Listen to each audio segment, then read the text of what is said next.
I think what a lot of people don't realize until you age or you have a lot of exposure to other people's stories is you're going to deal with it whether you do it like consciously or unconsciously, intentionally or unintentionally. Stress of events like post-traumatic stress syndrome, it lives in us. Every single individual has a story to tell, and they're great stories that need to be heard. I want every listener to know they have the ability to change the world.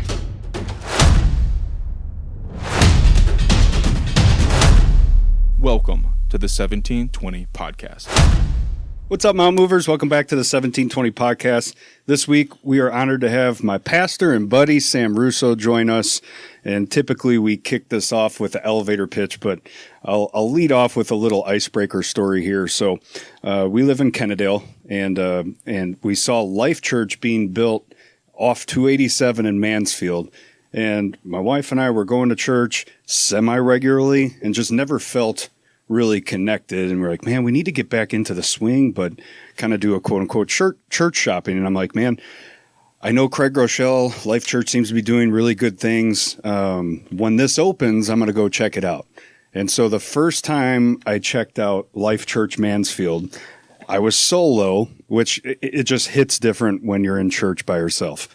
And that day was baptism day. And I don't even know why I'm going to say for whatever reason, but for whatever reason, there were a ton of father-daughter baptisms. Ooh, there you go. And so during the worship, I cried, I don't know, 3, 4, maybe 5 times as like a dad would dunk his daughter, come back up, everybody celebrated, like, oh my God, I can't take this anymore. And so from the moment I walked in, very welcoming. I saw Sam, I saw several other pastors. Then I cried a bunch of times during the service. And I went home to my wife. I'm like, well, found our church. I cried about 7 times. I think this is it. And the rest is history, man. So glad to be walking alongside you and going to church at Life Church, man. And just welcome to 1720. Yeah, thanks so much for having me. Obviously, I love it that it was baptism weekend. That is by far my favorite weekend of the year for sure. And there were a lot of fathers and daughters. Catches me too. Was your wife surprised you cried that many times? She's starting to get used to it. Like ever since my daughter's about to be 5 next month, she's starting to get used to softer Kevin. Nice. So yeah, like man, that just hit. And I haven't seen one like it ever since that one of how many father-daughter combos there were. It felt like 20. Yeah. And every time, like, I'd see that look of pure joy, and all of a sudden that bottom lip starts shaking around, and Yeah, for whatever reason, you were there. Yeah, for whatever reason. Yeah. It kind of takes us back to the story with Kent, like when you find your church home, like it's, what I think he said last week, you walk in and it felt like he'd been home forever, something like this. That's exactly right. Yeah. Well, Sam, welcome, man. Yeah, I'm glad to be here. We start out with an elevator pitch. Yeah. So I'll give you however many floors you need to tell us who's Sam. Yeah, man, I'm a Cajun by nature. I come from South Louisiana, and my upbringing is a speckled path to say the least. But what I'm all about is about helping people find the power that they have inside of them to ultimately choose, whether that's as a pastor, whether that's choose Christ, which is the beginning of that journey, but the power of love and a sound mind and that self-discipline piece is really what I want to live my life helping people find for themselves. Yeah, love it. And you're getting to do that work at the church right now. Yeah, it's fantastic. We're in South Louisiana. I'm from south of Lafayette in a little town called Abbeville in Vermilion Parish. If you're familiar. I grew up in Beaumont. Okay. I say that a lot. This is not actually Louisiana, but it sometimes feels like it. But I actually don't know where that is. Yeah, so if you go kind of Lake Charles over, like you're headed to New Iberia, if okay. you know where that's at. Yeah, I know Lake Charles for sure. Yeah. Cool. What's it like growing up in South Louisiana, besides crawfish?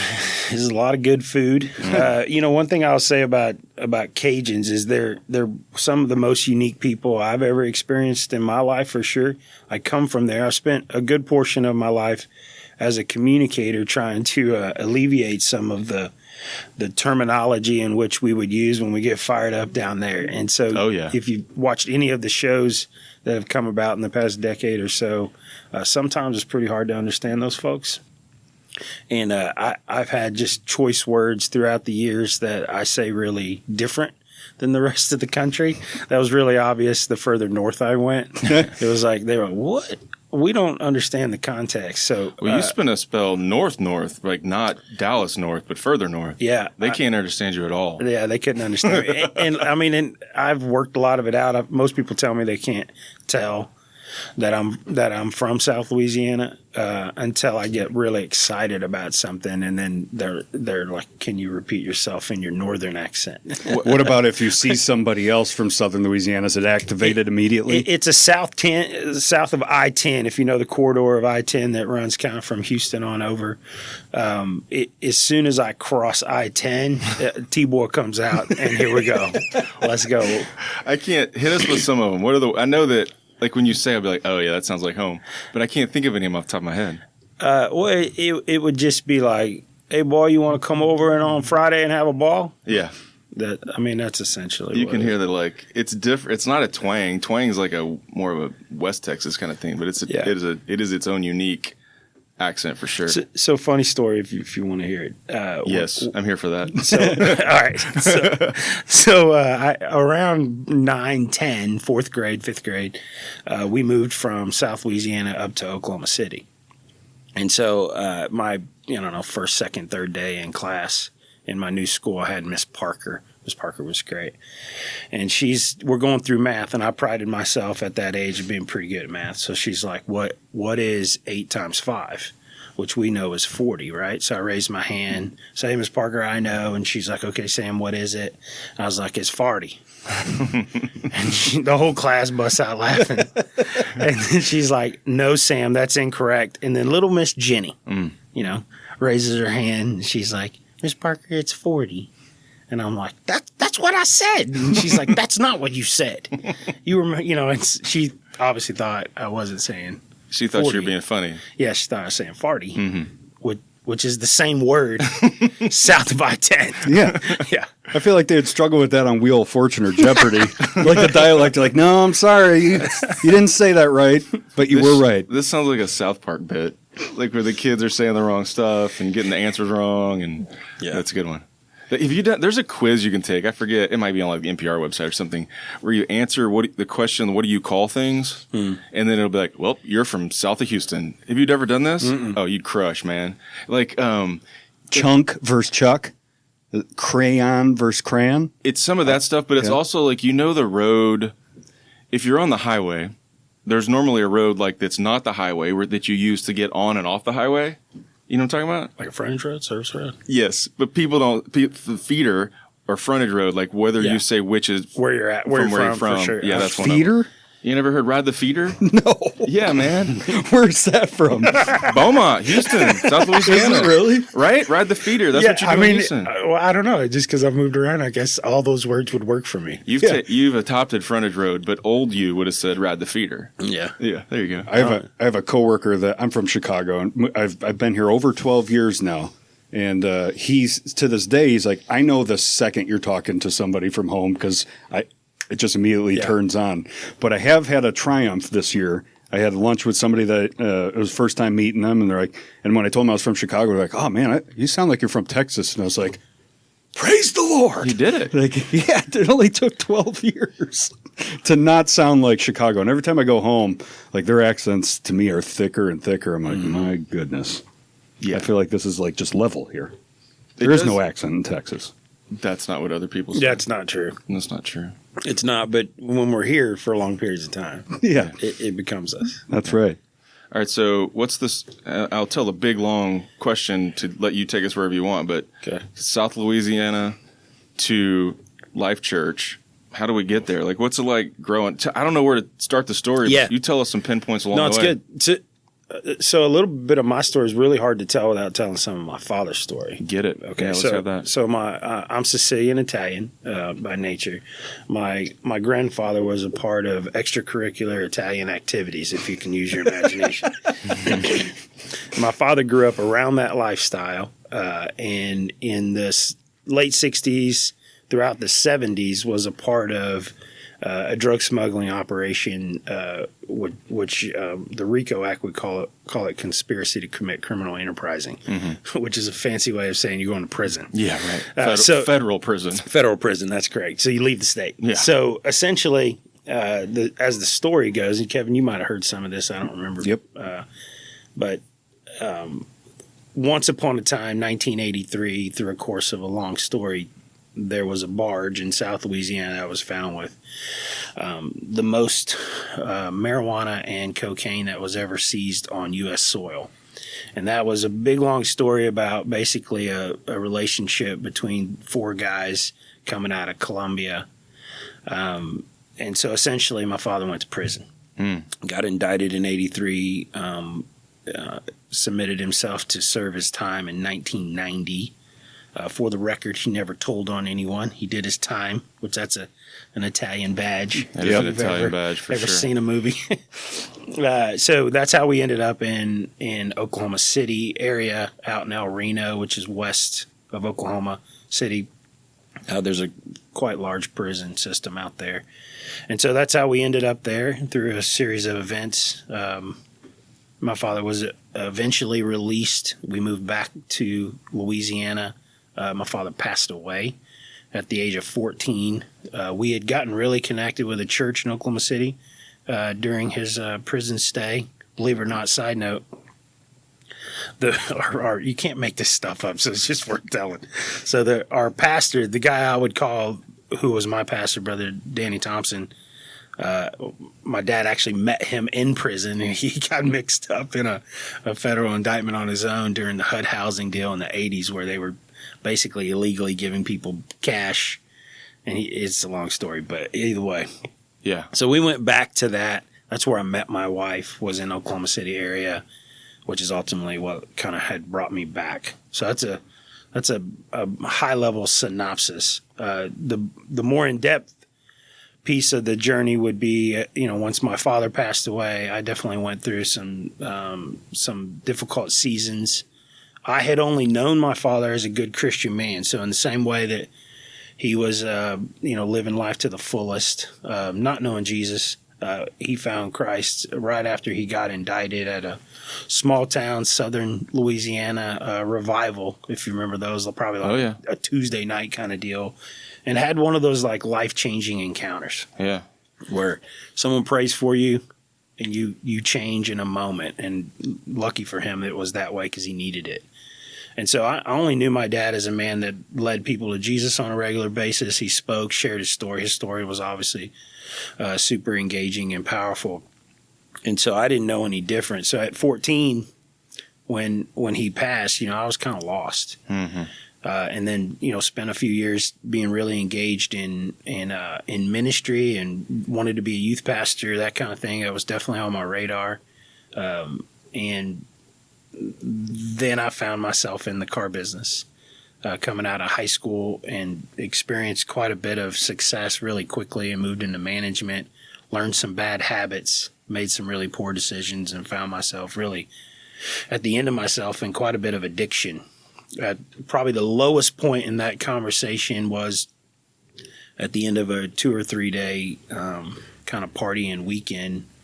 And Kevin, you probably don't know this, but I almost took my own life. So basically everyone around me has gone. It's just me and myself. And I loaded a gun and was fixing to pull the trigger. And in that moment, I heard God really clearly speak to me. And he said to me, I love you as much in this moment as I ever have when you were serving me. And what's so crazy about that moment for me, because it was life-changing, like my behavior didn't change immediately, but my heart did. Mm-hmm. Because I believed God in that moment, that his grace was more sufficient to really like push me through all the brokenness that I had experienced with, a father in prison, getting uprooted from my home, and then, ultimately him passing away because, we really thought things were going to get back to normal, and they didn't. And then, my mom had struggles in there.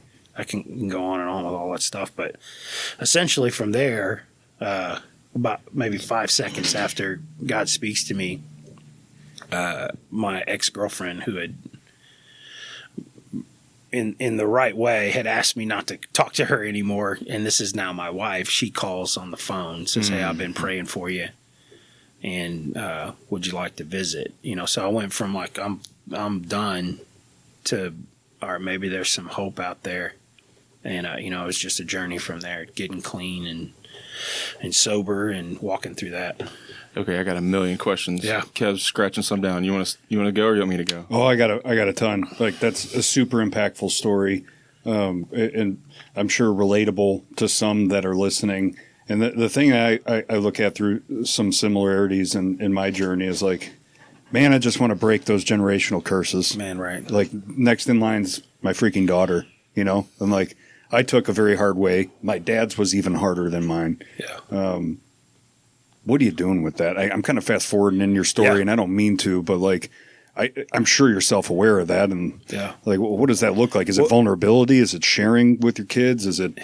I think there's a portion of it, Kevin, because I've thought a lot about this, honestly, because I live my life helping people find freedom from addiction and learn who they are in Christ. And that's really my thing. And so, when you talk about your own kids and then your own story, it's like, when I talk about my father, I talk about two different people. A man that's a drug smuggler, criminal enterpriser.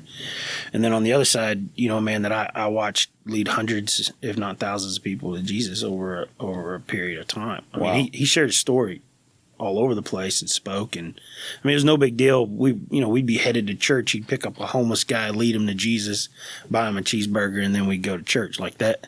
Wow. That felt normal to me. How often that happened, I'm not really sure, but it felt normal. And so this dichotomy of like, we have these two natures at work within us.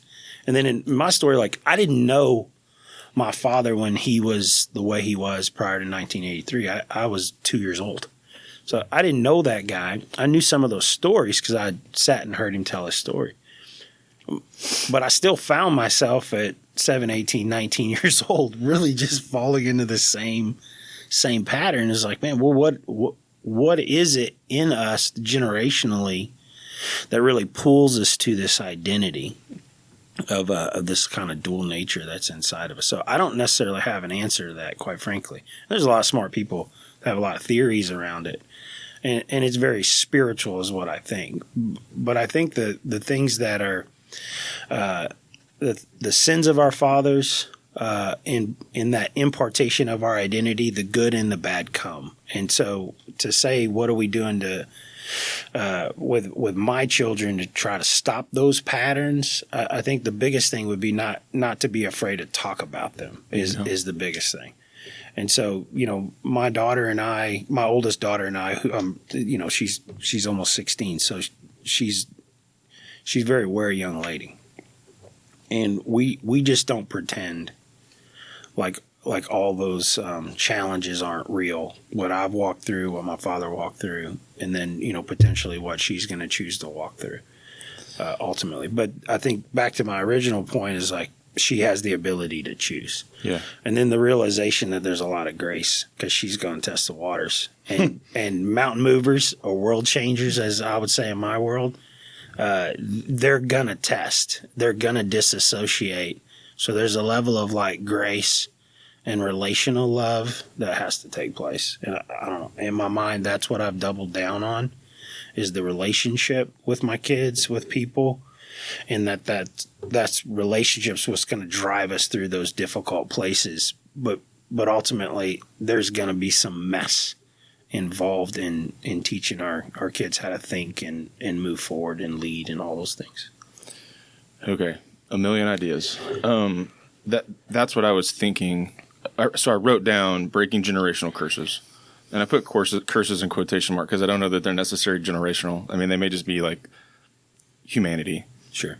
But that, and I don't have all the answers either, but the thing I was thinking was like vulnerability or conversations or honesty or authenticity or whatever bucket. I think that's all in the same bucket when you look into it with my kids. It's just like, hey, here's why, excuse me, here's why I parented in that moment like I did. Tell a story. And I don't know if it was right or wrong, but here's why I did it. How does that strike you? Like, is that, and we have lots of like awkward your parents would have never had that conversations in my house, just to say like, here's part of my story, and here's why I leaned in on that issue. And it's probably part of like this, I'm working on this theory called the parenting pendulum, where like I've just sometimes just swing completely the other way. Yeah. And so I'll just acknowledge like, hey, maybe that's part of my parenting pendulum. I don't know, but here's where I am on it. Me and my kids talk a lot, 14, 12, still not so much yet, but about like, that's not cool, or I didn't like that because of X. And oftentimes I have to say, well, I hear you, I understand you. I'm still a dad, I call balls and strikes, but there's a conversation around all of those issues in our house. Like it sounds like there is in yours. Just like, here's where we live, man. This is the situation. To help like identify those things and help work through them so that whatever shows up, they don't head off into their phones or their friends' houses to talk about them. They can like lean back into here and say like, hey, Dad, I don't know what's going on here. I'm like, I don't either. Let's talk about it. Yeah. That sort of, I'm being very vague around a specific issue, but yeah. Right. Yeah. Because they are all very specific. I think the biggest thing is like know your kid would be the big thing. And then, when you're going to train them, if you're doubling down on the relational aspect, you're going to train them that they can talk to you. Mm-hmm. Right. And then somewhere in there, you're going to train them not to talk to you, because you're going to not want to hear what they're wanting to say, because it's difficult. Mm-hmm. And quite frankly, like there's a guy named Tim Wilmore who I'm a big fan of. He's wrote all the Habitude books. If you're familiar with those, you can look it up. It's really, really great. And he's kind of Habitudes, Tim Elmore. Elmore, gotcha. Yeah. And he's a youth expert in the country. He's been around for a long time. He's an ORU grad out of Tulsa, but he has a lot of wisdom. But essentially what he talks about is by the age of 13, we've set the moral compass for our kids. They've grown up in our home, and they see what's white and what's black, right? So what's mom do well? What's mom pretend to do well? And then what does she not do well? Like you can't hide anymore from your kid. And this is probably the most sobering. Like it's one thing to hear this. It's another thing to like, okay, I want to actually embrace this idea and then realize what happens from like, and this is all ish because it depends on each kid. Yeah. But from that 13 to them leaving the house is in reality, they're living in this space of seeing things more clearly. And most of the time, no one wants to talk about it because our kids will call us out. And oftentimes we don't want to be called out. Yeah. Because it's like, these are the things we feel shame about, or we don't do quite that well. And, for me, I'm going to acknowledge it. I don't want to. I make mistakes, plenty of them. Trust me, if my kid was here, she'd be laughing. She'd be like, "Oh, he makes." You want me to list them out alphabetically, Dad? Yeah, but the thing that I'm really quick to do, which I'm proud of this. I'm scratching my back. Yeah, I got it. Patting my back. Excuse me. Yeah. Is I say I'm sorry and acknowledge the mistake as quickly as possible. Yeah. And that protects the relationship. It also models to our kiddos that they can make a mistake, they can own it and move forward. Mm-hmm. And that's the piece that I think, if we want to get off into youth and all of our expert opinions, right, is we don't give enough space for kids to really just make mistakes. We have this expectation that they're not allowed to yell at us, but we're allowed to yell at them. And there's not a free expression going back and forth. Now, clearly, we're still the parent. And there are times where our kids just need us to be parents. And we need to do that. And we have to step into those hard places because sometimes we don't want to. Yeah. And it's hard to do that. But that's a requirement of the role in which God has given us. But at the same time, that free expression of letting them feel the emotions and really work through them is what I think is really important, and also extremely hard to let our kids do that. Because sometimes it's their frustrations with us and our behavior, how we handled something, or didn't understand something clearly, jumped to a conclusion, and punishment or boundaries were set, and maybe didn't even need to be. Mm-hmm. Yeah, we've had a lot of conversations about letting your kids fail, and I don't know why. Maybe it's part of like the social parenting pendulum, where perhaps our parents didn't let us fail, or I don't know why, but we're in our spaces have a lot of conversation about they need to go totally screw that up at 13 so that they don't totally screw it up at 23. Right. And the more we protect them from those opportunities to learn through a mistake, the more we guard them from that, the more we like tiger parent or helicopter parent or whatever the answer is, the scarier college looks, the scarier being married looks, the scarier all that looks, because they haven't had those chances to fail, reconcile relationships, work through hard conversations and all that. Now for the first time they're on their own doing it in a mission critical situation, as opposed to like, just kind of upset about the way you yelled at me on the basketball court, and like, you need to go tell them you're upset about it. And y'all work through that little tiny bit of conflict so that you have some preparatory skills for working through that big one that's coming, because it is coming, whatever it is. Yeah, and the real hard part with that, I keep hitting this mic. The real hard part with that is when not everyone else does that, and that's a current situation for my daughter. Mm-hmm. Is she has learned, because she's been taught, like we don't avoid conflict. We go to conflict and we find resolution. And that takes courage and honesty and humility. But that's not everyone's response. So there's a certain point, it's like, all right, well, they don't want to talk about it and they don't want to resolve it. Okay, well, they just made a decision for you that they also don't want to be in a relationship with you. There you which is, I mean, how often do we experience that as adults? All the time. Yeah. Go ahead. All right, I want to spin back into that moment. Because I think last week we actually talked about it, like just Jesus meets you in your valleys, man. And, and so you have that, you're in that moment and you clearly hear God's voice. My first question in that is like, how often does that happen in your lifetime? Because it's less than a handful for me, one of which happened recently and I need to tell you about. Okay. But like that moment that probably changed almost everything, like how often does that happen in your life? I mean, especially being a pastor, like I would naturally think like more often than mine. But maybe not necessarily. Yeah. Well, what I would say is because it's different for everybody, and there's not a right or wrong. It doesn't mean I'm closer to God and you're not. I don't believe that.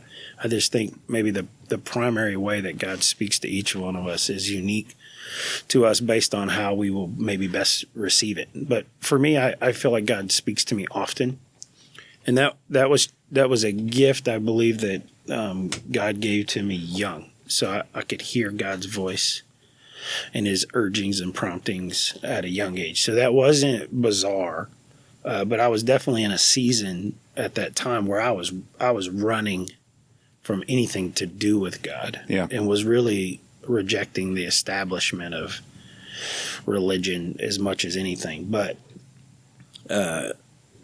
long story short, I would say it's often when it needs to be. He can speak and I can hear. Yeah. Which I'm very grateful for.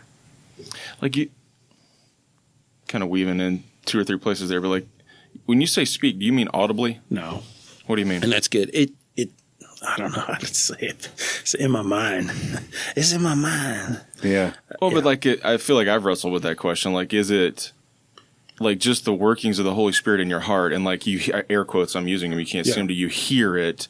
Just in terms of like you have some clairvoyance around an issue or a point, or is it like audibly heard? Yeah. Like where you have a moment of like, what was that?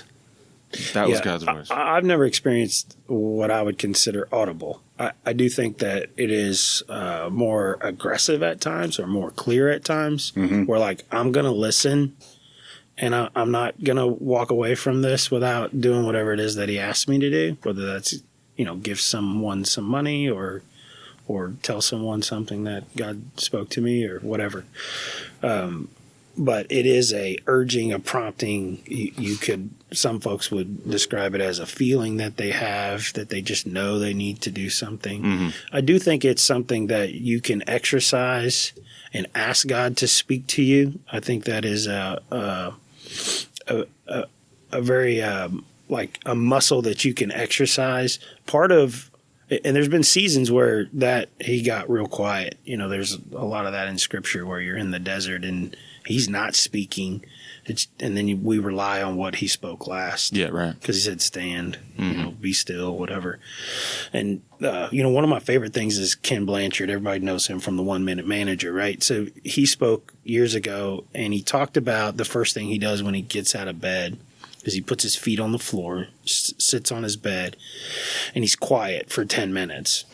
And essentially what he talks about, what he's doing is he's allowing God to speak to him and remind him of things he's already taught him, which for me has been a powerful exercise, because oftentimes we're like looking for something new, and in reality sometimes it's things we've already learned, but we don't create the space to be quiet or still, especially in these days. So you're talking about going out on the back porch or in your office or wherever, and you've turned every device off or anything of anyone could distract you, and creating a space of stillness and quiet.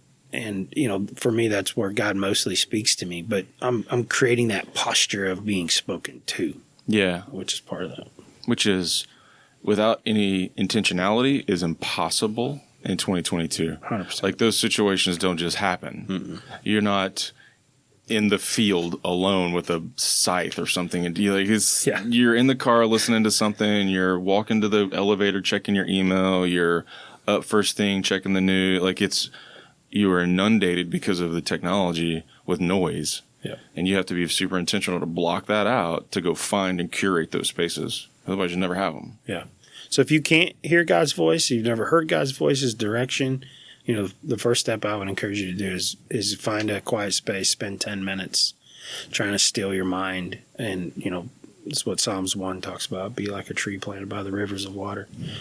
And in that space, what you're probably going to find out is, like, there's some things you're running from.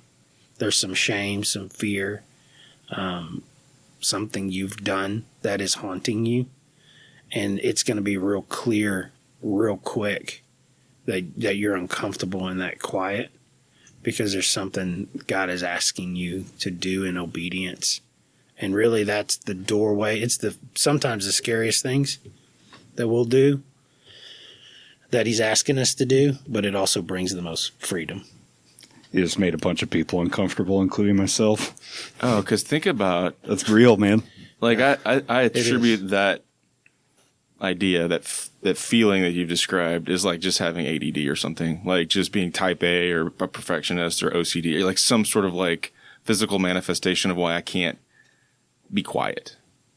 Not the idea that, no, man, you need to be quiet so that you can wrestle through that noise and hear. I'm just like, uh-oh. Because I would tell you... That's a scary place. That's a scary place. I would tell you, if you ask me, like, I have super quiet time every morning. Get up early, super quiet while I'm working. Right? Not so quiet. But I feel like that's my, again, air quote, that's my quiet time. But I guess in light of what we're sort of chewing on right now, what I'm telling you is, no, that's my most productive time. That's not like my actual quiet time. That's my most productive time, which is completely different than what you're saying. Yeah. Our mission at our church is to lead people to become fully devoted followers of Christ. Mm-hmm. And I'm somewhat of an abstract person, so I love, like, theory and philosophy. So I'm always thinking, like, how does that continue to go on and on and on, right? So once someone becomes a Christ follower, okay, in that moment, are they fully devoted? Oh, yeah. And then it's like, okay, well, like 4 months from now, are they still fully devoted, or is that a moment by moment? Are there moments that we're fully devoted and then other moments where we're not? Like how's that play out? And then how do I help people get to that place? And what I've really come to is, like, God is asking us for a posture of obedience.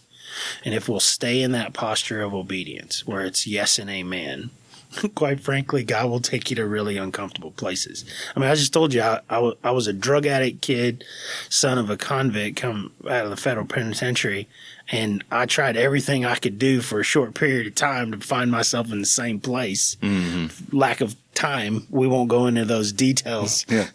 But use your imagination, it was there. And so, like, when we think about where we come from and maybe where we can possibly go in our lives, like, we can come these great distances over a lifetime where we don't even recognize where we've come from, if we continue to stay in a place of embracing with humility our humanity and then our need for God. And it's like, okay, God, well, what do you want from me?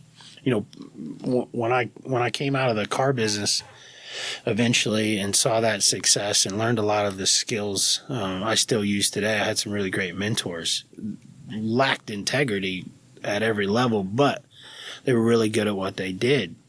Then I spent about a decade in small business and a few different types of businesses, and eventually what it came down to is like this pursuit of financial wealth, and then having some real like gut checking quiet moments with God, and he's like, "Hey son, I've still got a calling on your life, and it's not about you making financial wealth, not from that's your mission." And not to say that that's not a lot of people's mission. That's what God calls a lot of people to grow wealth and then use that to better humanity and grow the kingdom. And that's a beautiful thing. Yeah. And we need that part of the body to make it all work, right? But for me, that wasn't essentially what God wanted me to use my wiring for. And in that was like really uncomfortable, because it was taking all of the things that I thought I needed to do to not be what I was, if that can make sense. Like proving ourselves to be worthy of either someone's affirmation or God's affirmation, for that matter, or acceptance. And so, when I kind of laid down my will for God, what do you want? Almost 10 years ago now, I've gone to places I never would have even thought, and got to be a part of people's story in a way that, quite frankly, is beyond humbling. The victory and experiences that people have found, freedom, pretty cool. The word that always jumps out there, and I was going to use it in your story too, is that I think we look back at stories from the Bible, both in the Old Testament and the New Testament. You're like, that's an actual miracle. that thing didn't exist prior. Jesus created it. That thing was one thing. It had new character. Jesus changed it. That sort of thing, like physical manifestation of miracles, right? Like I feel like a common refrain is like, well, if only could see a miracle, right? Like, that's what that is. Like, we pass up those stories, the ones that you're involved in, and the story that you told earlier about like being in that terrible space with one in the chamber and God stepping in and your ex-girlfriend, now wife, calling it, like all, like that's a physical manifestation of God's presence. That's an actual miracle. Mm-hmm. But we just pass it up as like, oh, maybe that was happenstance. What's the quote in your email signature? It's great opportunities don't often come by, but smaller ones to make an impact do, or something. What is it? Small ones surround us daily. Right. So essentially it's like, hey, we're kind of conditioned. I don't know, I was, at least in my upbringing, that like if you're not like changing the world around you or doing this big, huge thing, right? So if you're going to be on Instagram, you need to have 100,000 followers. So if you're doing anything small, it's not worth your time. It only has to be these big things. And we're surrounded by this comparison culture. And essentially it's like, hey, God doesn't call us to like these huge steps. He calls us to really small ones over a long period of time. And you can cover a great distance in a short period of time by taking really small bites. So like, how do you eat an elephant? You eat one small bite at a time. And that's a comparison to life, is we get really ahead of ourselves. And then the essential, one of the big quotes that really helped me kind of catapult out of some of those mindsets and those limiting beliefs and that poverty mindset in my life is like, where you start is not where you finish. And where you start is not where you have to finish. It's where we end up is what really, really matters. So there are times where we need to acknowledge that we didn't start all in the same place. We've started at different places. Mm-hmm. And so our trajectory and time in the game is different based on that trajectory. So what though? So stop worrying about it. So focus on the end. So what? I think it's the what is the small thing that God is going to ask me to do today? And we make this super complicated. So like you might hear like, hey, God speaks to me. It's like, all right, well, until God speaks to me, I'm not going to do anything for that in that way. But I think sometimes it's like as simple as like, I'm gonna be a good friend today. Mm-hmm. My friend that's going through a hard time, and I can see it on him that he's stressed, or his marriage isn't in a great place, or he's struggling with his kiddos. Like, I'm going to ask the third question versus just the first and second. You get what I mean by that?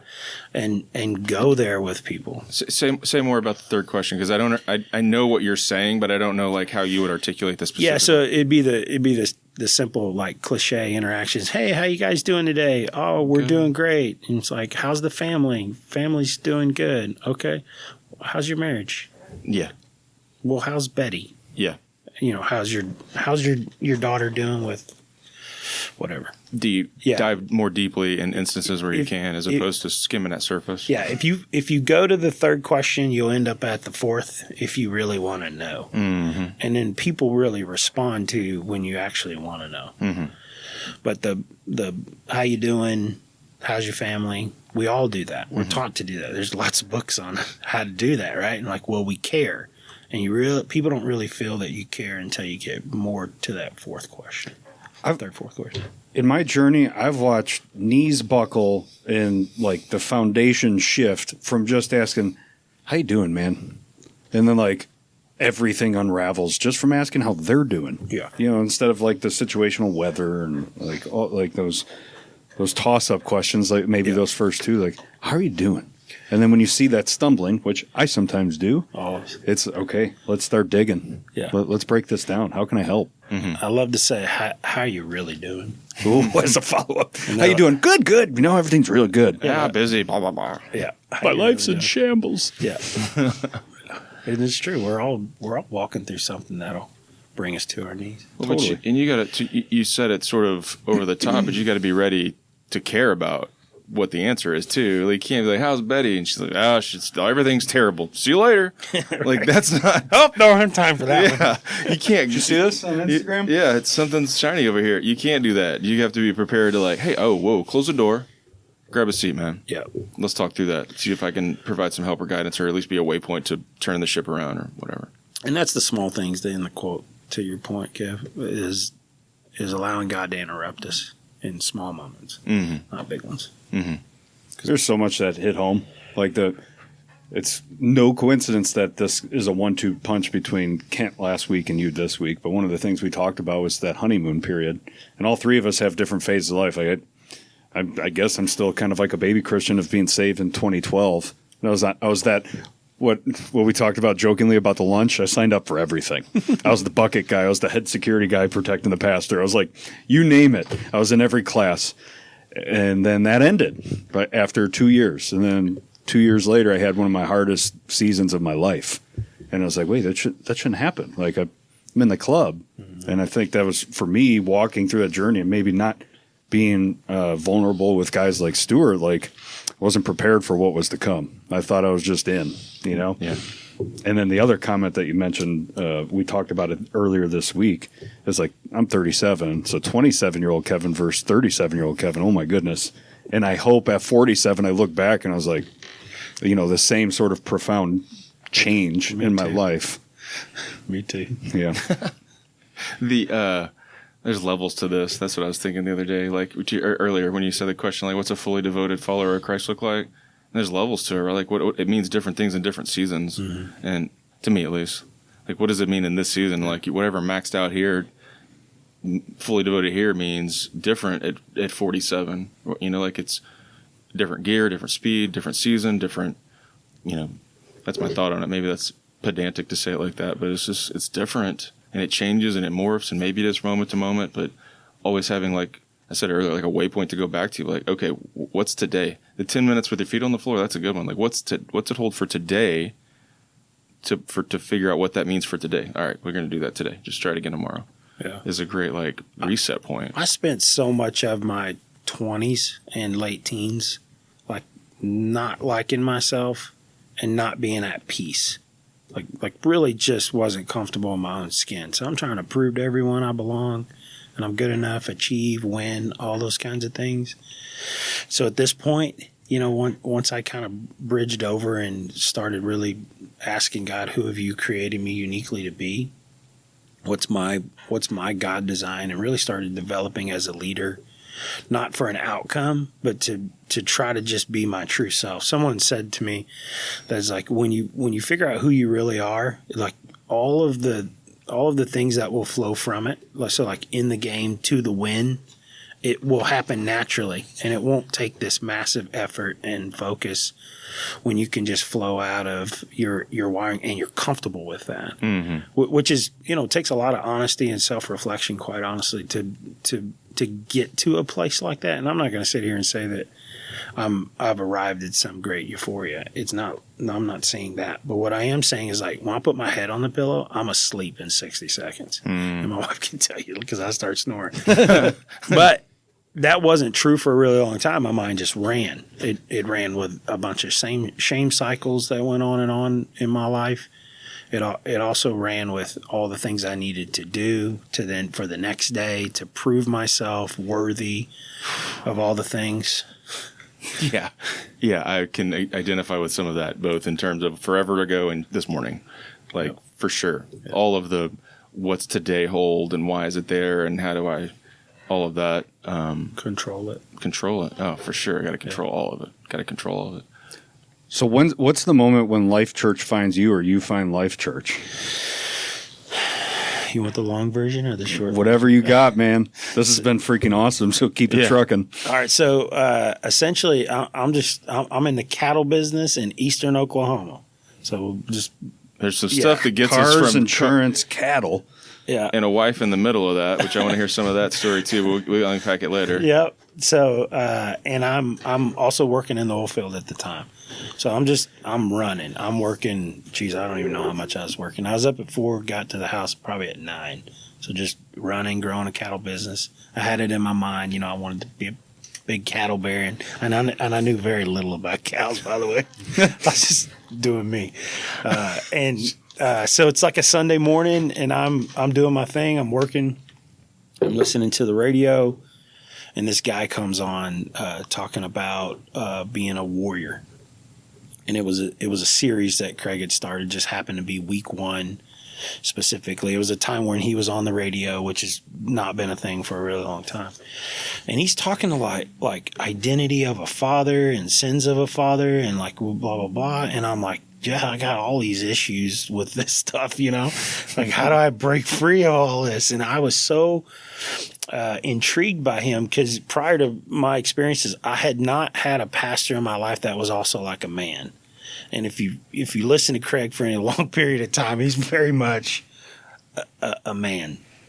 And, he does jiu-jitsu and mixed martial arts. And, at that time he's talking about, being an expert in nunchucks. And it's like, dude, you're like Chuck Norris. Yeah. Like, this has got to be cool. So I go home and tell my wife, I'm like, hey, I just heard this guy talk as a pastor in a way I'd never really heard, and it just really connected with me. And then like what he was talking about being a warrior, because one of the things he said was that we're designed by God as men to be warriors and fight a war. But if we don't have the purpose and the clarity of what our war is that we've been called to, we will fight everything around us and we will destroy it. And I thought to myself, like, man, I'm probably like 27 at the time. I'm like, man, I can fight everything right now. I'm just frustrated. I'm aggravated. Nothing works out the way I want. I had a young kid at the time. My wife stressed out, dealing with postpartum. Like, nothing is like what the storybook told me it was going to be like. Yep. Like, this is work. This isn't all that fun, quite honestly. And so my wife and I drove over an hour the next Sunday and watched Craig at what at that time was what we called a network church, which is basically like an affiliate. So they would stream Craig's messages, but it was independently ran. And we did that for the rest of that series. And we were bought in on Craig, quite honestly. And spent the next couple of years watching church online. So watching when the messages would come, we'd watch them the next day. And then when we would travel, we'd go see him. And at a certain point, we felt that God had been trying to teach us some things during that season of like cattle and very rural life.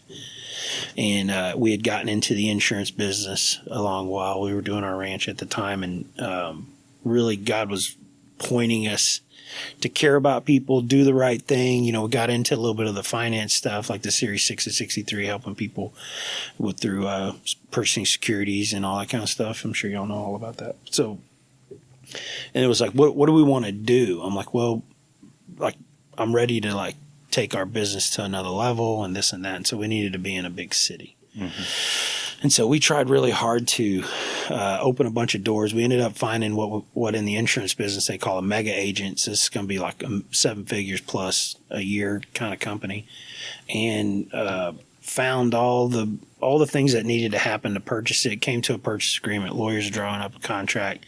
Got all the approvals, and we're going to go spend a weekend in Oklahoma City. We're going to go to Craig's campus, his side, like where he preaches from. And we go there and we feel that it's just not what God wants us to do, which doesn't make any sense. Cause we've got our meal ticket.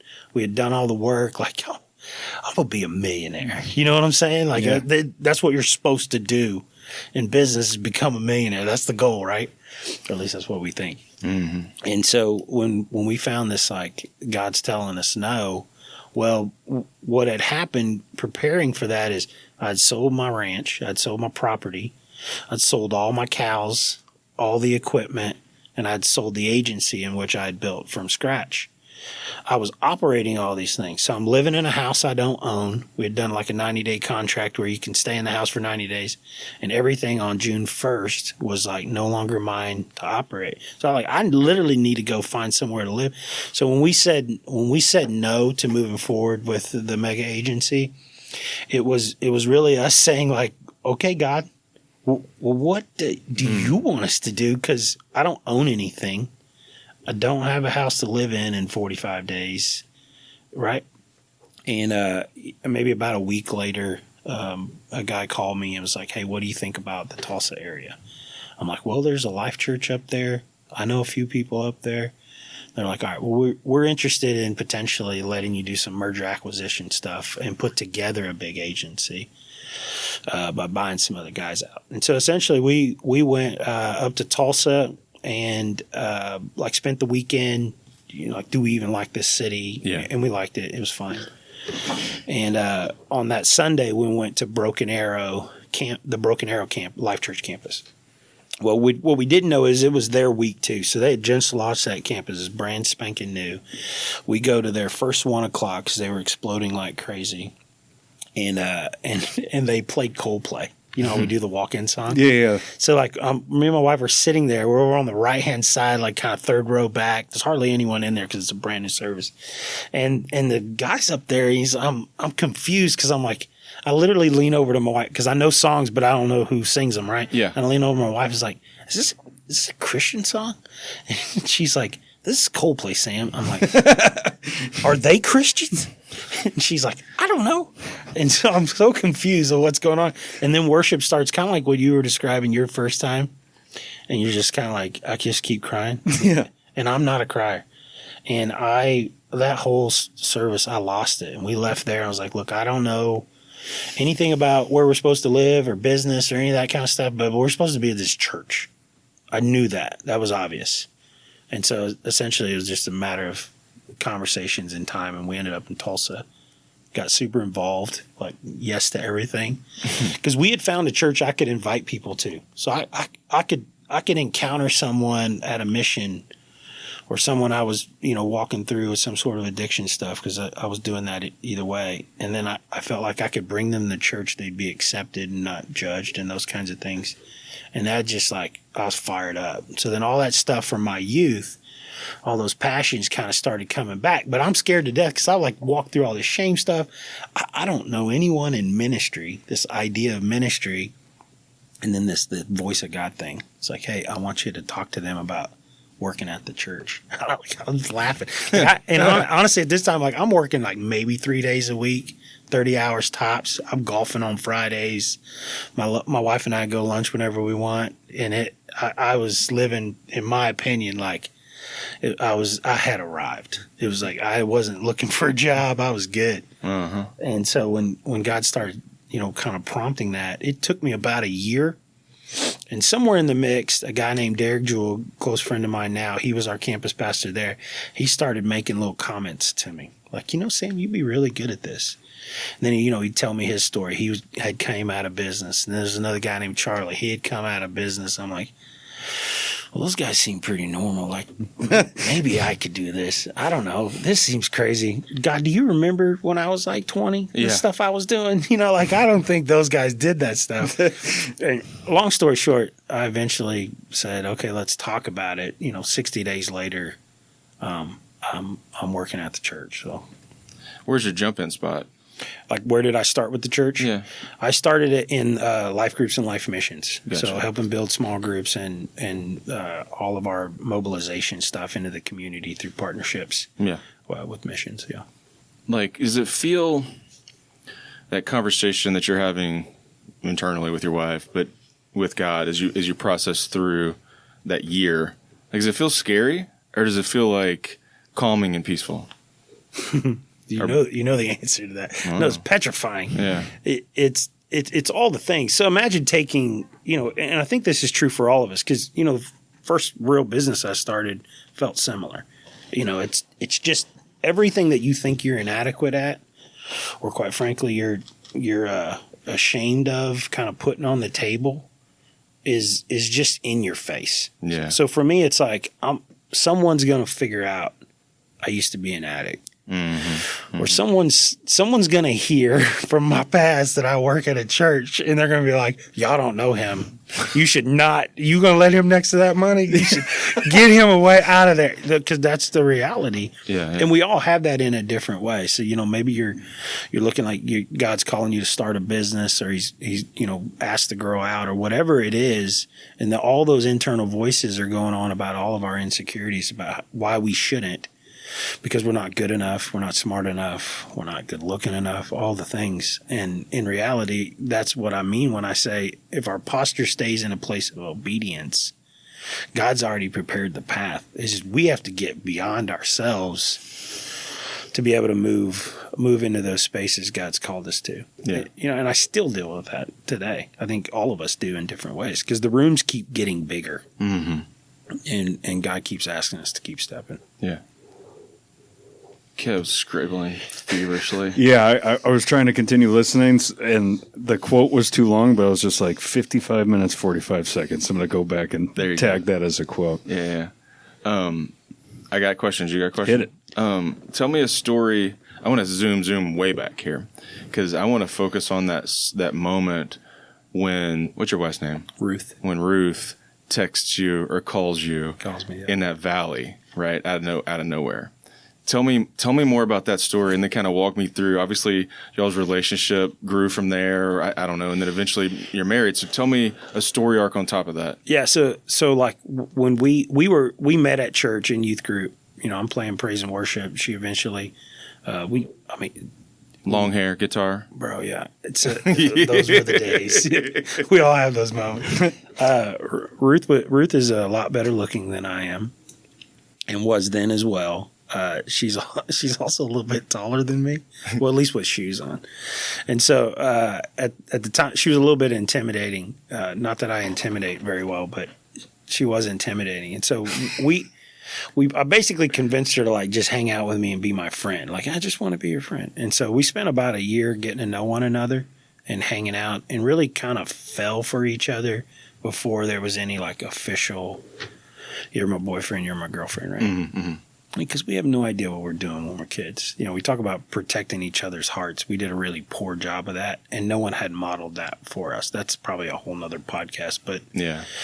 But essentially, we had this real basis of a real experience of care and love and friendship, really more than anything else. And so when I started kind of reliving some of my dad's challenges around addiction and partying and all that stuff, it was very confusing to her. Because like when we got together, it's like, this is a kid in the youth group that preaches and leads worship, and he's going to be a youth pastor, and that's kind of what I'm signing up for. And then I went a really different route really, really quickly. And so she essentially was like, hey, you need to stop talking to me because you're not faithful. You're lying. I made some huge mistakes and broke some massive trust bridges. And so in reality, in that moment, for her to call was very much like a God thing because she had made it very clear based on my actions that we were not going to speak any longer. And she was right to do so. She needed to do that because I definitely didn't know how to respect the boundary at the time. Yeah. So out of the blue, then this is completely out of the blue. Yeah.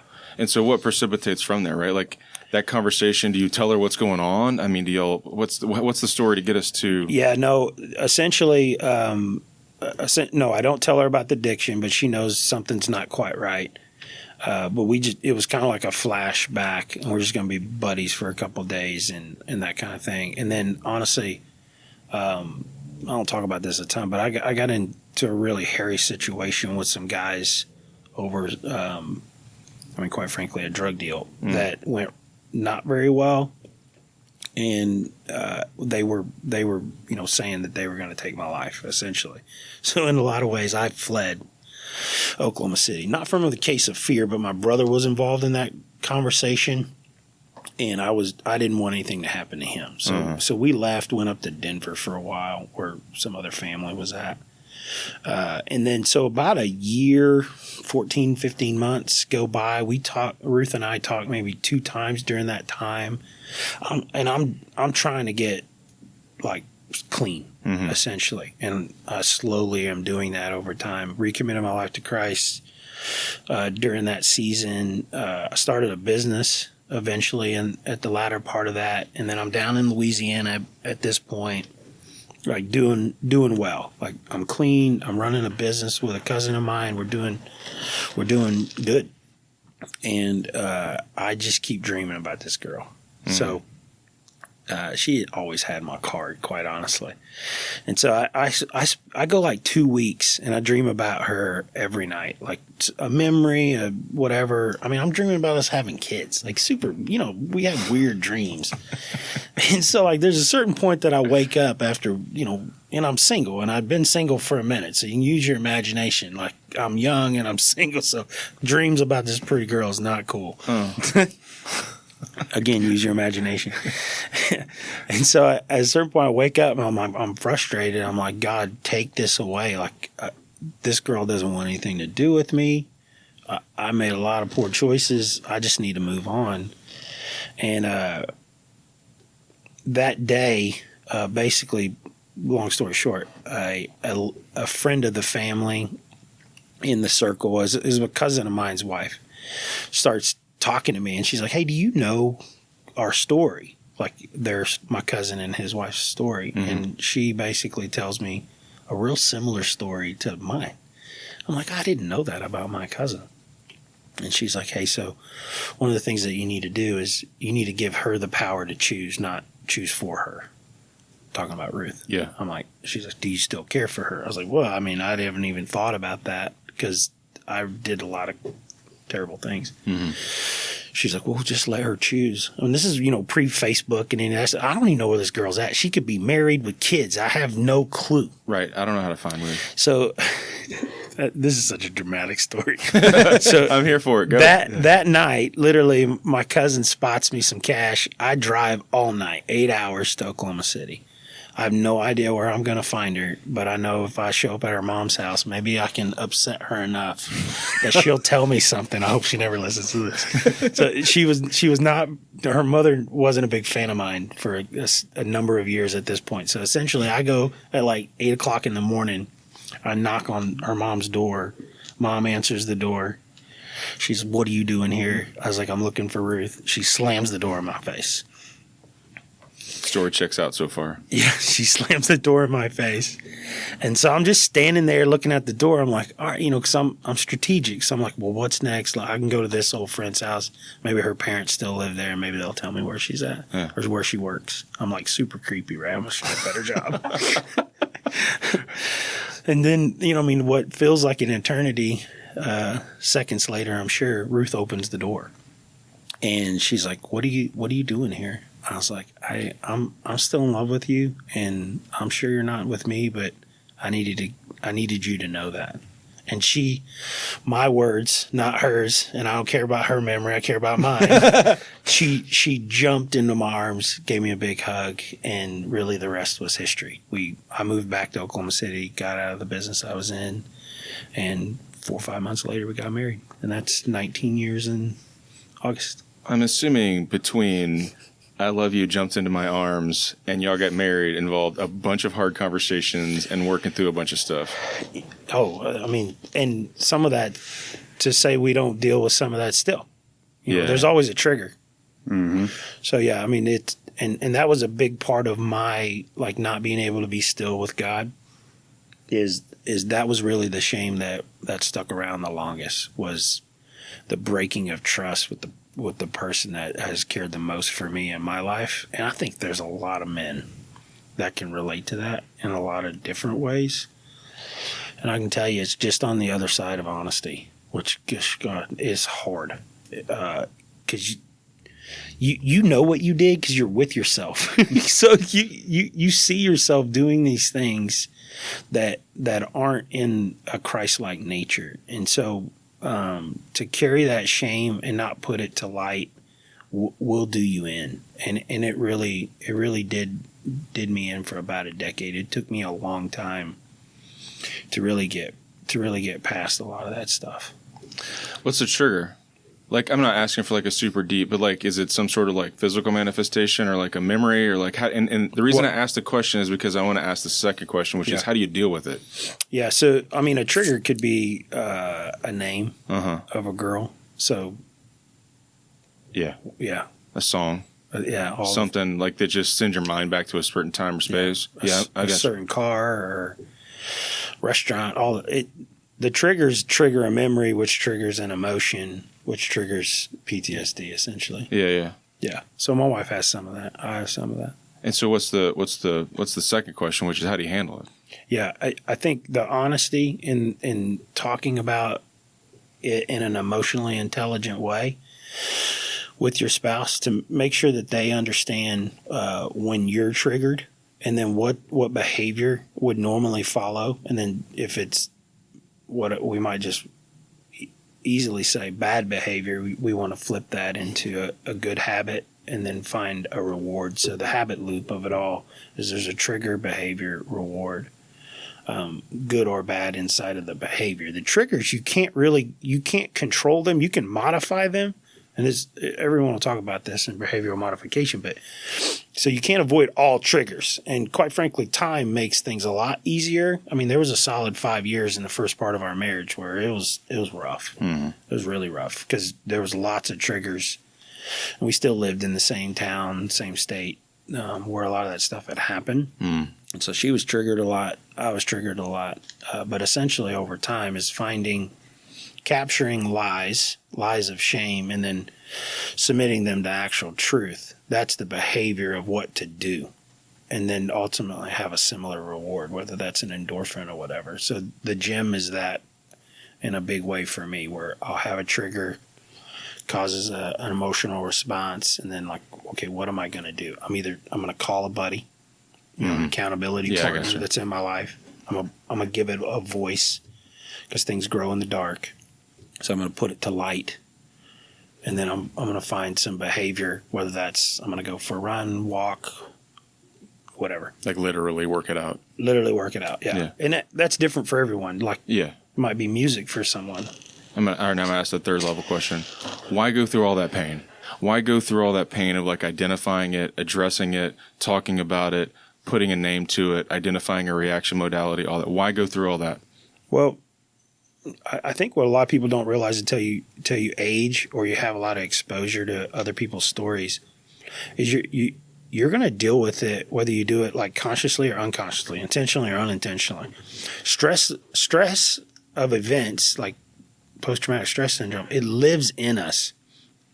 The origination of like the level of the trauma in which we experience, whether it's emotional or physical, is really immaterial to the actual trauma and stress that we live with. And what I mean by that is, without getting real specific, the level in which something happens to you, whether it's someone cheated on you or someone slapped you or someone murdered your best friend. That level of that trauma doesn't matter as much because the brain doesn't necessarily know the difference.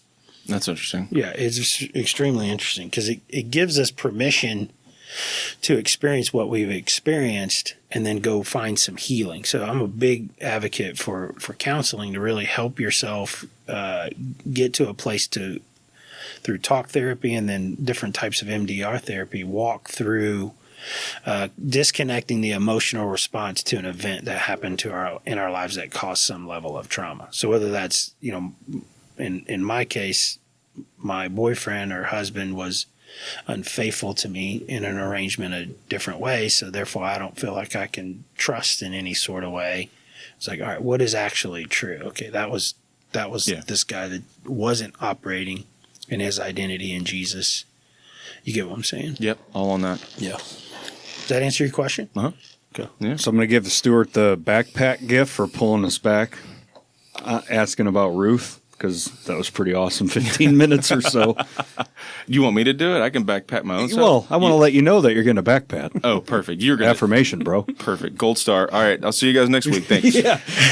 War drums. Yeah, war drums. I got my gold star for the day. I did sort of lose our track, though, because I had in my mind a way to get us back to Mansfield, but I've lost it. Go, Kev. Well, in those daily motivations that we were talking about off air, I don't know if this is accurate. We're just going to say it. You can't really fact check this. Top 3 people that I've quoted probably in the history of the daily motivations: Jocko Willink, Simon Sinek, and then Craig Groeschel. Oh, there you go. And I have from probably this notepad from all the global leadership summits that I've attended. It's got to be a stack this big. And when I go there, I'm like, oh my God, I got 50, 100 DM nuggets to stretch me out the next couple months. I don't even need to do research. Right. But I would say Craig is probably top 3 all time. So just being an absolute admiration of that dude as a leader and in all the things, like, what is it like working alongside that guy? Is he the guy that you see on TV when you're behind closed doors taking counsel and all that sort of stuff? Like, what does a day in the life look like? Yeah, he is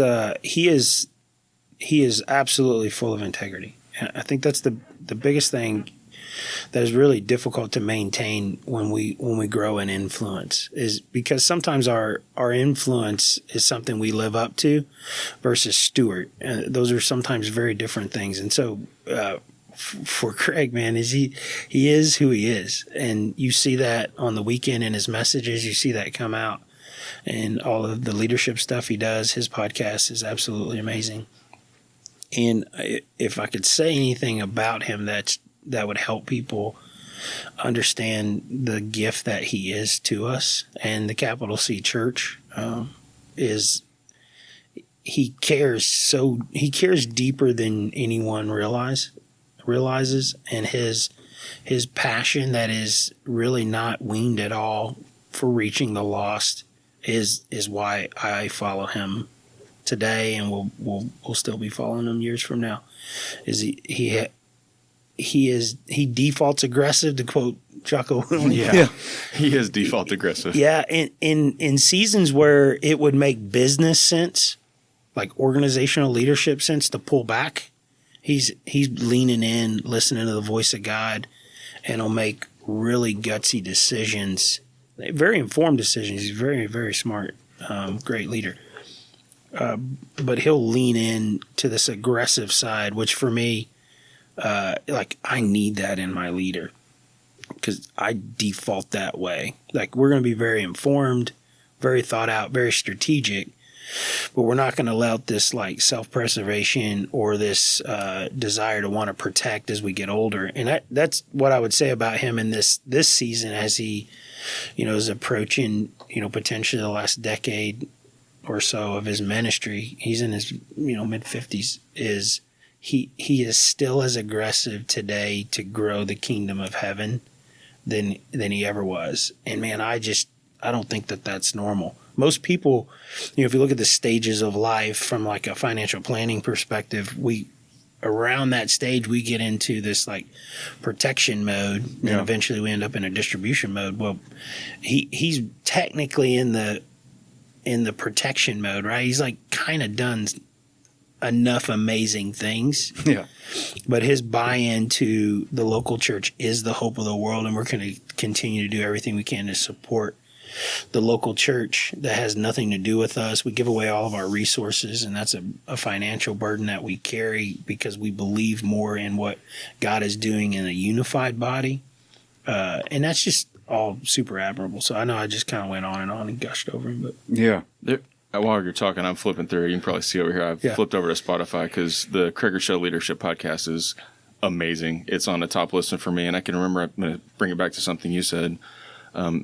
A season ago, I was listening through The Rise and Fall of Mars Hill. I'm sure you've listened to that. Yes. Yeah. Have you heard it? You need to listen through to it, man. So I'm listening through that, and at the same time listening through the Krager Show Leadership Podcast. And he says something that like intersects me at that moment. And I forget which one it was. I was trying to flip through to find it, but he like leads off with like some humility around like some accountability with his teams. And he's talking about like, hey, I was doing these things and people raised their hand. And I was like, that is a stark difference between those leaders and the way he's doing it. Like, just, it seems to me from afar, very far, leading with humility and just saying like, y'all, we're all here together. We're pouring in Big C Church. We're pushing in the same direction. And if somebody says I've caught it the wrong way, say so. And he was saying like, somebody said so. And I apologize to those people for doing that and course correct. And that podcast, if it's not on your rotation, man, it is. There's a few, like Leading Through Crisis was one of them that was like clutch. And then he did something online. I'm trying to flip and read, but it was like leading through and then leading out of a crisis. He did a 2-part series on that earlier this year. That is, I've gone back to dozens of times, just in terms of like organizationally taking a perspective on like where we going and how do we get out of whatever COVID dealt you, whatever hand COVID dealt you. How do we get out of it? You can't just sort of want to regress back to the past or whatever normal was. There will be a new normal.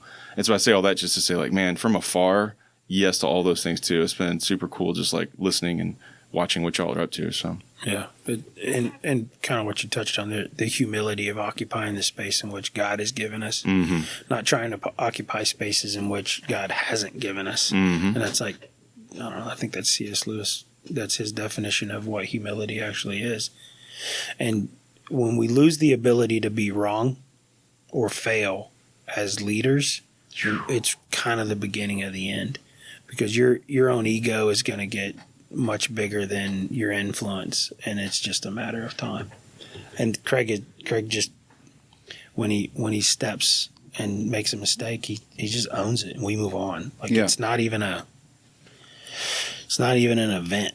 And it gives us all the permission to do the same thing with our teams, our wives, our kids. It's all that kind of thing. So it's like, some of the questions we ask internally is like, hey, when's the last time you failed? I mean, quite honestly, it's like, ask me the last time I won. I'll show you that list because I keep track of it. Those are called goals. It's like, when's the last time I failed? When's the last time you failed big? It's like, I got to think about that because I probably haven't. So I'm really probably not pushing hard enough.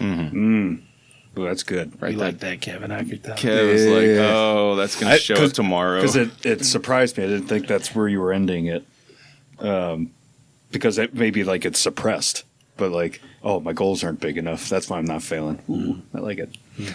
What I think is cool, like you see Craig's business, right? The church from afar, and like you see the cool things that they do at the corporate campus, and because it has to be through Global Leadership Summit, through the years of, like, it just looks fun, and they make church fun, and they make following Christ fun, and people come alive with purpose and all that sort of stuff.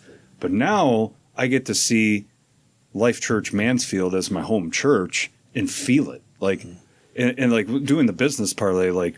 When you're growing a business, any sort of business, I don't know, what is it, 40 campuses? Like, how do you maintain that culture? How do you maintain the mission of full becoming or following or getting others to become fully devoted followers of Christ? Like, how do you, in 40 campuses? And like, if Mansfield's the only experience that I've had so far, it's a pretty awesome experience because my friendship with you has grown beyond what I've had with any other pastor, and we've known each other for less than a year. Yeah. And like how welcoming it is, the conversations that you have in the lobby. It's just every aspect. It's like, man, this thing's intact, and that's super impressive. And I know very difficult as you try to continue to grow in purpose. Yeah.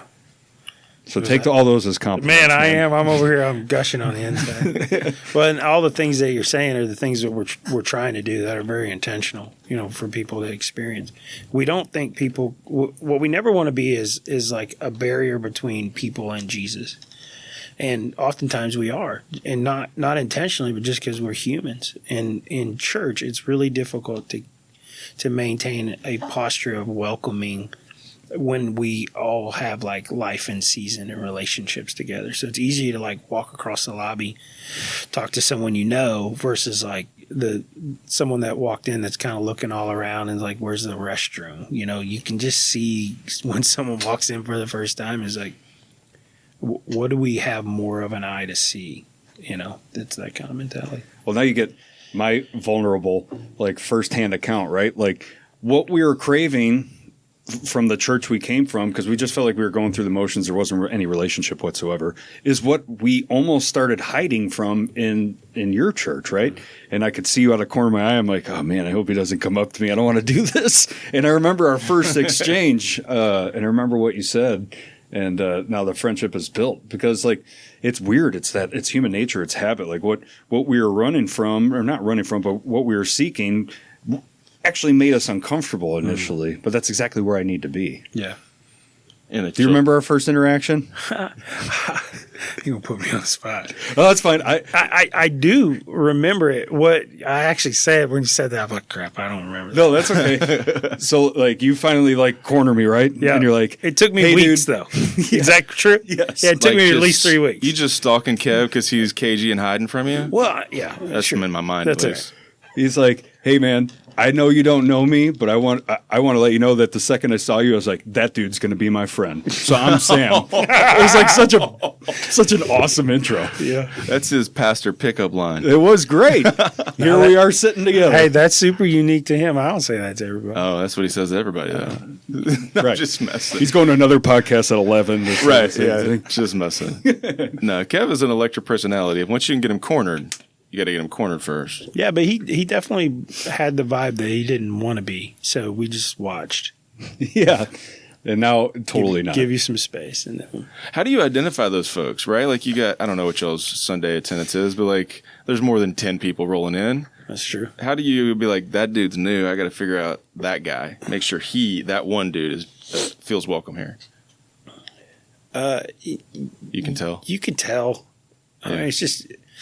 we're going to get off into a whole conversation about emotional intelligence and looking for nonverbals and all that kind of stuff. So I love all the EQ stuff. It's a big tool that we use in a lot of ways, whether it's the EQ i360 stuff. I don't know if you're familiar with anything I'm talking about right now. Yeah, very roughly. EQ for sure. i360, I get the gist. Yeah, it's an assessment. Essentially, you can do peer groups and get a real picture of where you're blind, essentially. Yeah. It's very, very, like, don't do it unless you really want to know. Because it's going to be like, oh, no. All right, well, I got to grow. Yeah. That kind of thing. But essentially, that's the piece of it all. Is we're just looking for EQ responses to things, and we want to see it. Mm-hmm. Yeah. Does it tacitly in there, like just paying attention, like is a huge superpower. So many people are just not paying attention, just going through the motions. And you lift your head up and you start watching for people and reading people and figuring out who's comfortable and who's not, and where you need to lean in and where you need to sit tight and where you need to give Kev space. And having that EQ overlay to just identify that with that, superpower. Which is weird though, because that doesn't align with my dots. Like him and I and your dots, yeah. Him and I took with an executive class. It's like 35-ish people, all in the construction space.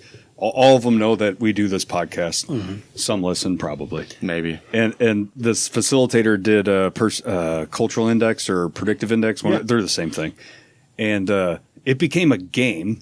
Because she would have us line up, and him and I would be polar opposite side of the room for every single dot, and everybody's like, "Where's Stewart and Kevin going to be this time?" And we kept switching, and we didn't realize it.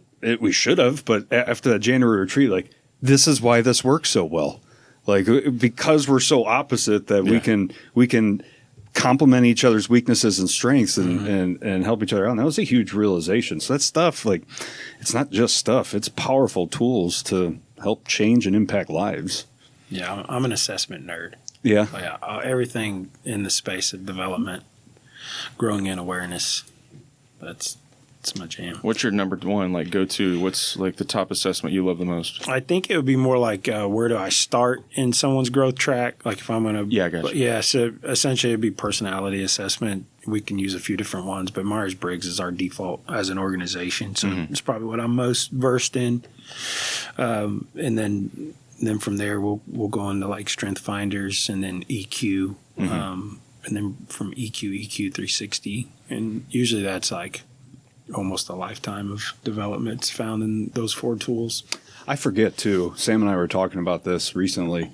I forget how blessed we are, like, with the opportunities that we get through Texo, through our companies, to, like, do that stuff regularly. But they just recently offered that to the congregation that many people have never heard of and never had that chance. And man, your first time going through some of that, you get your floor rocked, man, with some self-realization, some realizations about your spouse, like all this sort of stuff. Like, so even how many times have we done it, and still together we were like, oh my God, look at this. Yeah. I can remember a season of life where I was like, this is all hokey. Like, people either know these things or they don't know these things about others and themselves.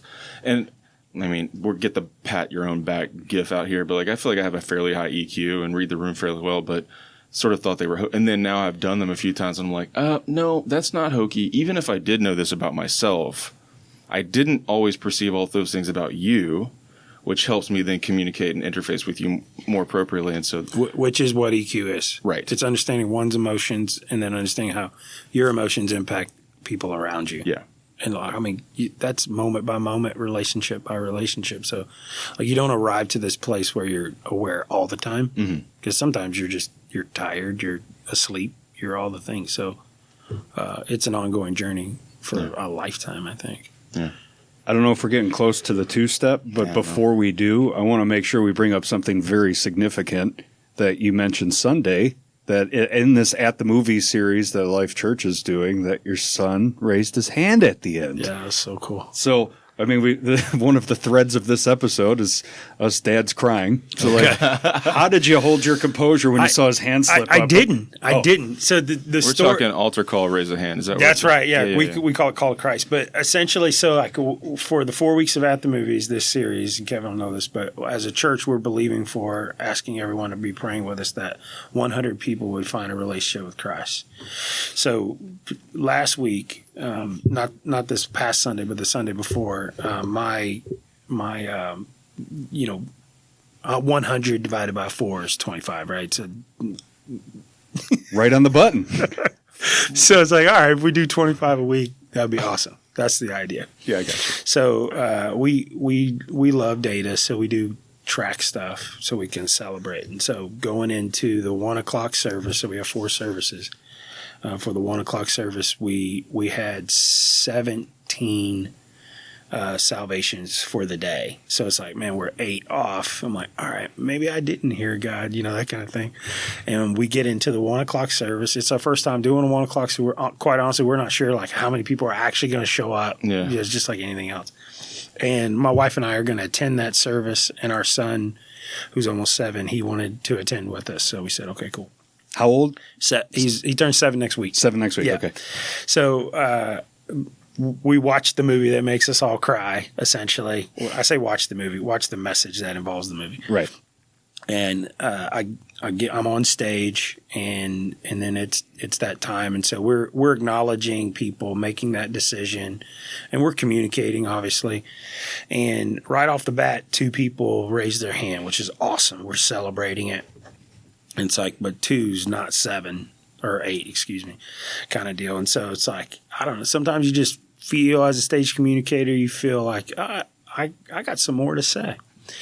And so we kind of went back into it. Don't recall exactly what I said by any stretch of the imagination, but quickly 4 more people raised their hand all throughout the room. It's exciting, and people are really feeling.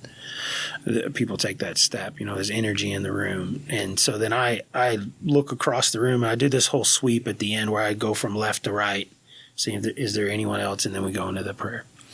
And so my son's sitting on the second row, in the second chair next to his mom and a good friend of mine named Eddie.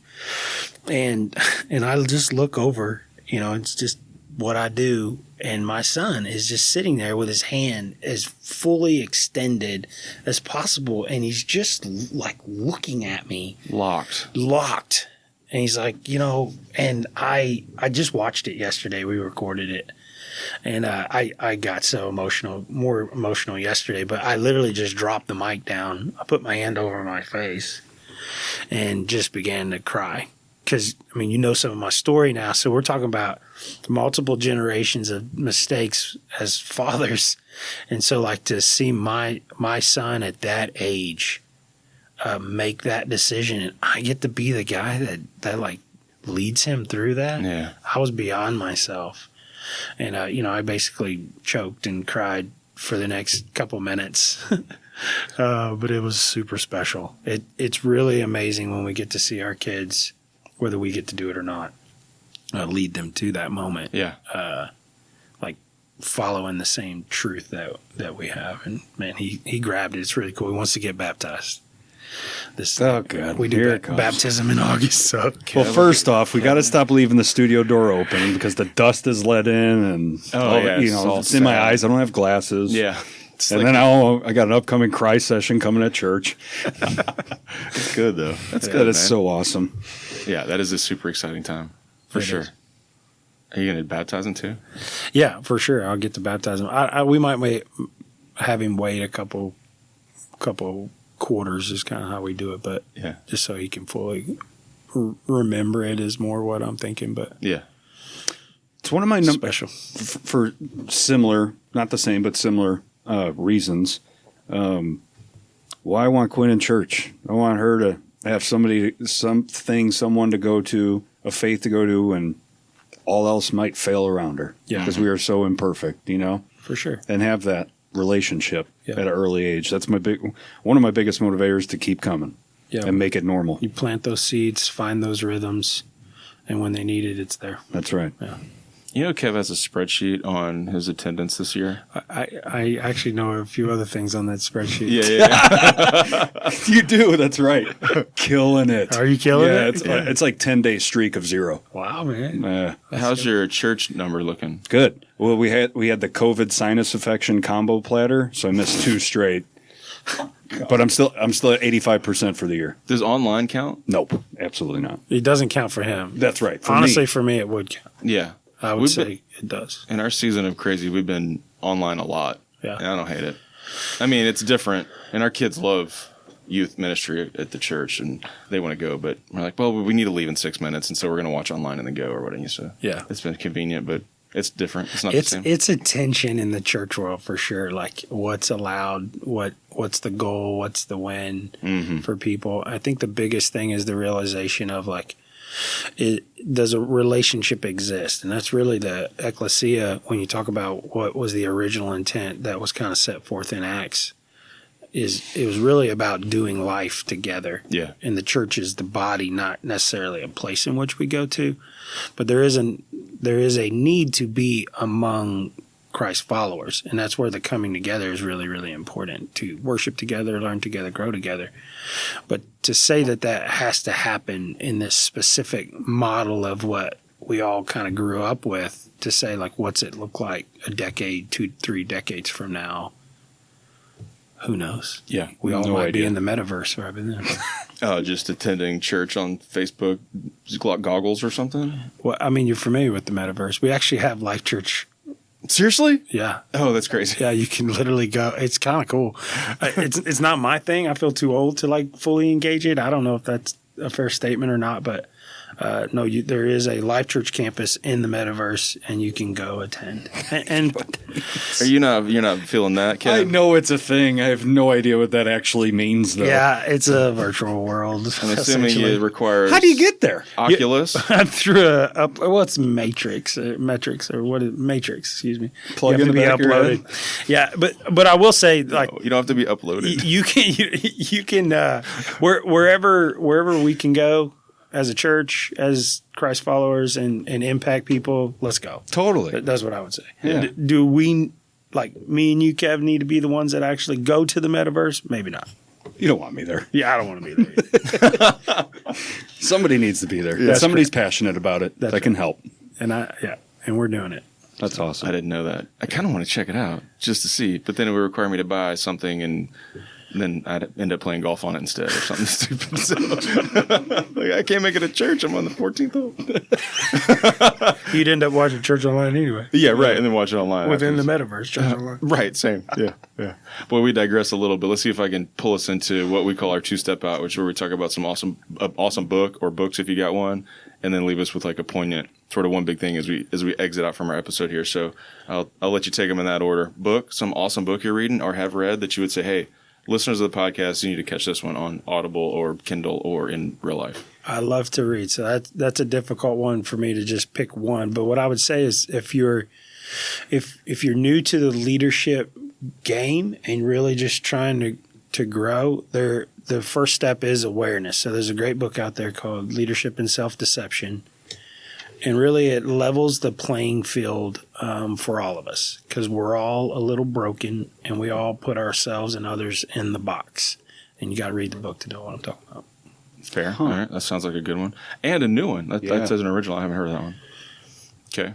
Hit us with like something poignant. One big thing, a parting shot, lessons learned from an entire life lived thus far. What you got? What I'd say is, no matter where you stand today, you have to stand there before you can go to tomorrow. So be where you are in all your mess and brokenness. Be honest with yourself. Take inventory, and then realize from there you have the ability to choose and take next steps. And quite honestly, there is no lid on your life. The only lid on your life is your own lid of your perception of what you should or shouldn't do. But the truth is, if you'll start stepping, there is no end. Start stepping. Start stepping. I love that. Thanks for joining us, my man. Yeah, man. Thanks for having me.